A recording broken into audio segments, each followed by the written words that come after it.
So, with the Andromeda update, ano na lang ba talaga ang magiging trabaho mo as an advertiser? As your advertiser, ang goal pa rin namin talaga is to help you reach your business goals using Meta Ads.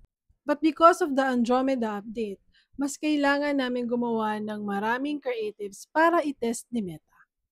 We call it creative diversification. Ang ibig sabihin nito ay gagawa ka ng creatives na iba-iba ang theme, message at visuals para maging relevant ito sa mga taong makakakita ng ad.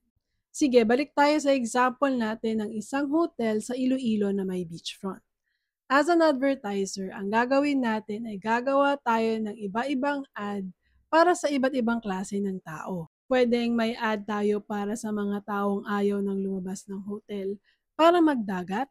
Meron din tayong ad para sa mga taong interested sa beach activities. Ang magiging strategy natin ay personalization.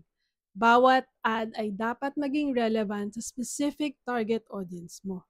Personalization na rin ang nakikita nating trend in the next months, extending to next year, 2026. Please don't forget to like this video and follow me for more contents about Facebook ads. I'll see you in my next video. Bye!